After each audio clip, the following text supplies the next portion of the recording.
Dan sudah Rasulullah SAW menceritakan seorang wanita yang sudah dilaporkan kepada Rasulullah SAW, orang wanita itu salihah, ahli ibadah, qiyam lail, puasa, Quran, dah pernah tinggalin majlis ta'lim, ilmu. Tapi punya satu masalah, tidak menjaga lidahnya dan menyakiti tetangganya.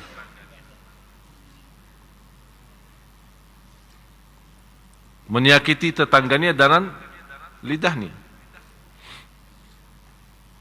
Bagaimana ya Rasulullah keadaannya ini? Apa jawab Rasul?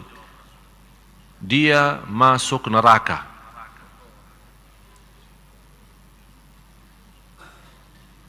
Padahal dia ahli ibadah.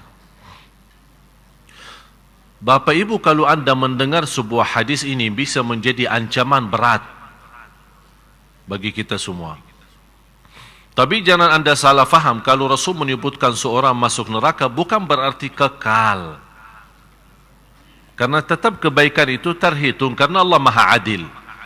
Cuman cuba lihat sejauh mana buruknya ucapan lidah ini, yang bisa dengan ucapan biasa atau kita menghitungkan biasa, tapi dengan ucapan satu bisa membawa kita masuk neraka 70 tahun. Ini baru satu kata. Ini bukan kata saya, kata Rasulullah. Wa rubba kalimatin yaquluha qail la yulqi laha balan tahwi bihi fin nari 70 kharifa. Berumpamaan seorang yang mengucapkan satu kata tanpa disadari, dan kata itu dia mendapatkan murka Allah, masuk neraka 70 tahun. Bagaimana kalau ribuan kata? Oleh karena itu orang salih yang sudah menerti ini, dia sangat mengutamakan diam daripada bicara. Karena berbicara jelas-jelas ke neraka. Udah, kita sudah sama-sama belajar lebih baik mencegah daripada berobat.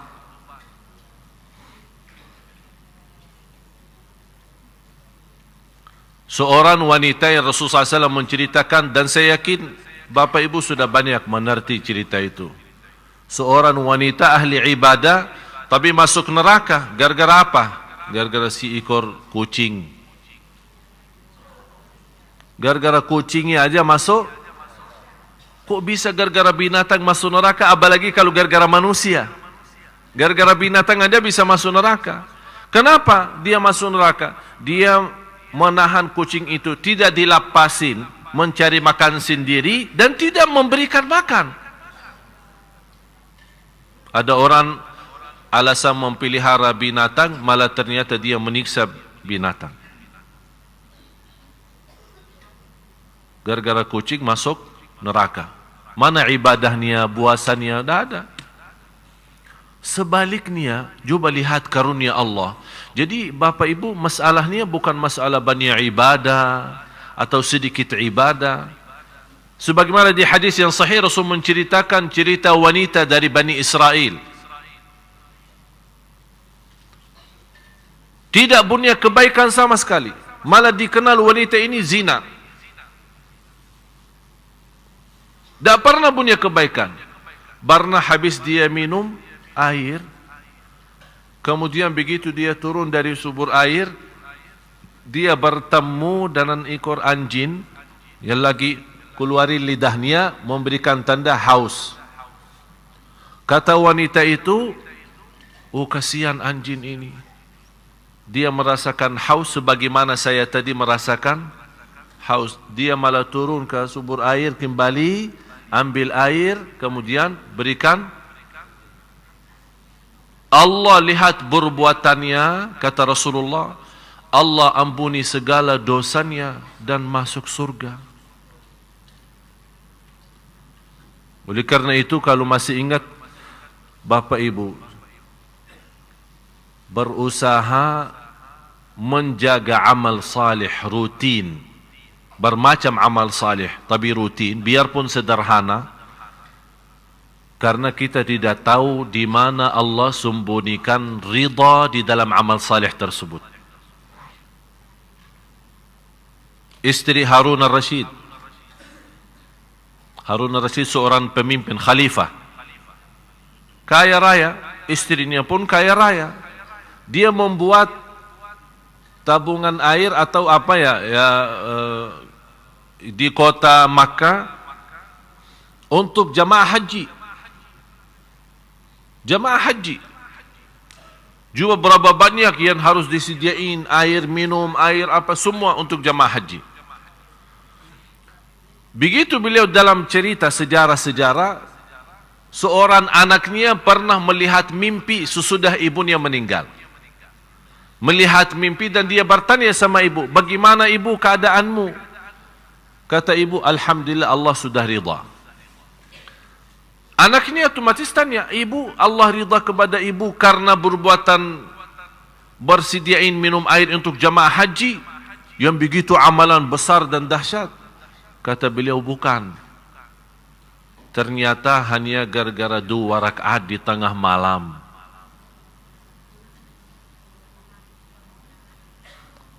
Jadi masalahnya bukan amalan kita kadang-kadang merasa diri, aku sudah membangun masjid yang terbagus sedunia. Belum tentu ini yang bawa masuk surga. Tapi bisa menyentuh kepala anak yatim dan rasa kasih sayang membawa kita masuk surga. Jadi masalahnya Bapak Ibu, jangan anda menghitungkan amalan kita sama Allah. Tapi yang kita jaga adalah ridha Allah. Bagaimana kita bisa berjuang supaya dapat ridha Allah itu. Oleh karena itu kalau kita baca surat Tabarak, huwallazi khalaqal mauta wal hayata liyabluwakum. Faham itu artinya ahsanu amala? Hah? Sebaik-baik amal ya, bukan sebanyak amal. Jadi masalahnya bukan banyak, masalahnya baik, tulus, ikhlas, biarpun sederhana, semampu kita. Itu luar biasa. Ada seorang yang kita lihat awam sekali, tidak bisa apa-apa, tapi perhatiannya kepada tetangganya luar biasa. Tidak pernah salat malam, tidak pernah. Malah ada satu cerita dalam Musnad Imam Ahmad, disebutkan dalam Musnad Imam Ahmad, bagaimana seorang sahabat, ada riwayat Abdullah bin Umar, ada riwayat Amr bin Al-As, ada riwayat Abdullah bin Amr. Intinya daripada riwayat ini, Rasulullah SAW menyebutkan seorang, waktu Rasul berkumpul dengan sahabat, ada seorang sebentar lagi masuk dari pintu ini, dia ahli surga. Kalau Rasul berkata seorang ahli surga, itu sudah terjamin. Karena yang berhak untuk menentukan siapa ahli surga dan siapa ahli neraka hanya 2. Allah dan Rasulnya. Di hari yang kedua, sahabat berkumpul juga sama Rasul, dan kata Rasul, sebentar lagi dari pintu ini akan masuk seorang dari ahli surga. Dia ahli surga. Ternyata orang yang datang kali ini sama yang dia sendiri. Di hari yang ketiga munculnya orang juga yang sama. Di antara sahabat yang mengikuti. Tapi orang itu tidak mendengar apa kata Rasul. Dia ahli surga. Begitu beliau keluar, diikutin sama seorang sahabat. Ada riwayat Abdullah bin Umar, ada riwayat Amr bin As, ada riwayat Abdullah bin Amr. Diikutin. Dan minta ninap di rumahnya. Diizinkan minta ninap di rumahnya. Ninap di rumahnya. Tapi dia ninap di rumahnya, dia mau tahu. Coba lihat Bapak Ibu, saya mengambil pelajaran dari cerita ini. Begitu semangatnya sahabat mencari amalan-amalan, berlomba-lomba, sungguh-sungguh, mana amalan yang bisa mendapatkan ridha Allah. Sampai dia tinggalin keluarganya, tinggalin urusan, mau nginap di rumah orang, dia mau tahu kelebihannya apa sampai dapat 3 kali disebut ahli surga oleh Rasulullah. Akhirnya ikut, malah orangnya tidur, sahabat nitip melihat ini tidur apa enggak, malah sahabat ini tidak tidur. Sepanjang malam tidak ada salat malam. Besoknya tidak ada puasa. Diikutin selama 3 hari. Kok ini kayaknya kelihatan biasa-biasa aja sih. Salat malam tidak ada, puasa pun tidak ada. Ya, berarti saya harus tahu. Ini penasaran kan? Akhirnya bertanya, begini. Apa sih amalan ente? Soalnya saya dengar Rasulullah 3 kali sebut ente ahli surga. Jadi kalau kita melihat dari sisi bahasa, aku aja yang capek. Sudah qiyamul lail, baca Quran, puasa setiap hari, Rasul sudah sebut saya ahli surga. Ente apa sih? Dia bilang, apa yang ente lihat itu aja. Tidak ada kelebihan apa-apa. Cuman saya menjaga satu hal. Setiap saya tidur, saya berdoa kepada Allah. Ini yang kamu tidak memperhatikan. Saya berdoa, ya Allah, saya maafkan semua orang yang menzalimi saya. Dan saya bersihkan hati, tidak ada titik hitam terhadap siapapun. Langsung kata sahabat, itu dia. Dan susah dilaksanakan. Susah? Ya memang. Manusia terlalu menahan dendam ya. Begitu dia punya kesempatan, habis-habisan. Bisa kita pura-pura maafin orang, tapi hati kita belum ikhlas. Apalagi kalau diikutin, ayo sudah, atas nama saya Ali Jabir, udah maafin. Ya udah, saya maafin. Tapi hatinya bahasa lain. Berat. Memang sifat manusia berat, suka menahan dendam itu, sakit hati itu tidak bisa dilepas. Oleh karena itu begitu, bisa orang manusia yang sudah sifatnya rendah seperti ini, dia bisa tinggalkan kerindahan itu, menjadi manusia istimewa, Allah hargai dalam surga. Seperti perbuatan tadi.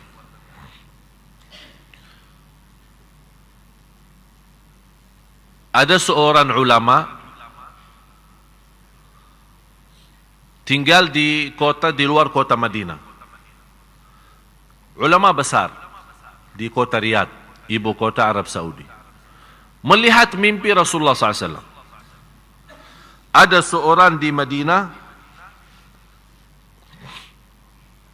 Rasul sebutkan, ada seorang di Madinah, dia termasuk orang paling suci di kota Madinah. Dan doanya makbul. Kalau ketemu dia, minta didoakan. Ternyata yang disebut oleh Rasulullah SAW, guru saya. Beliau masih hidup sampai sekarang. Usianya hampir 100. Tapi coba bayangkan Bapak Ibu, 88 tahun dah pernah lewat takbirah pertama di masjid.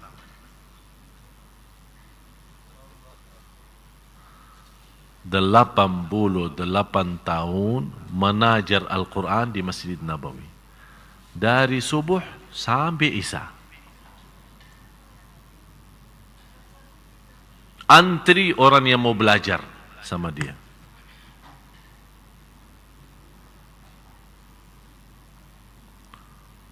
Fantas Rasul sebutkan orang itu, disebut oleh Rasul, makbul doanya dan orang paling suci di kota Madinah. Jadi jamaah sekalian, yang saya mendapatkan pengalaman dari pertemuan dengan ulama pergi ke sana sini. Saya melihat ulama kita ini sebenarnya sederhana aja. Tak ada yang ruwet. Tapi yang terlalu terjaga itu adalah rutin. Di antara ulama besar di kota Madinah dikenal sebagai ahli salat malam, tapi rutin. Di musim panas, di musim dingin, di musim sakit, dia lagi sehat, tak pernah tinggalin salat malam. Jadi mereka punya kelebihan apa? Kalau sudah punya satu, istilahnya wirid ya. Kalau wirid kita megang PB. BB itu tidak bisa dilepas. Itu wirid Indonesia. Tapi wirid ulama kita tidak. Wirid ulama kalau megang tasbih. Sampai saya pernah menceritakan seorang guru saya meninggal dunia. Mau dilepasin tasbihnya tidak bisa. Malah sudah disalati, sudah dimandikan, sudah disalati. Masuk lahad. Masih tasbihnya bergerak. Lagi berzikir. Ini Bapak Ibu, orang bisa mendapatkan istimewa seperti ini. Ini bukan kerja satu hari, dua hari. Ini puluhan tahun. Puluhan tahun. Seorang bisa menikmati salat, dia berkata, aku mujahadah diri menikmati salat selama 20 tahun, bekerja keras. Habis itu baru mulai menikmati salat. 20 tahun dia berusaha. Kita baru saja 2 kali orang bertanya, gimana Ustaz bisa khusyuk di dalam salat? Saya bilang habis 20 tahun. Baru kita sudah mengenal salat yang baik, sudah merubah diri, dibanding masa lalu kita yang banyak tinggalin salat. Begitu kita sudah rubah, malah kita langsung mau loncat, mau jadi nikmat. Allah berikan karunia, kenikmatan ibadah, kenikmatan hidup dan ketenangan di dunia, kembali kepada kerja keras kita.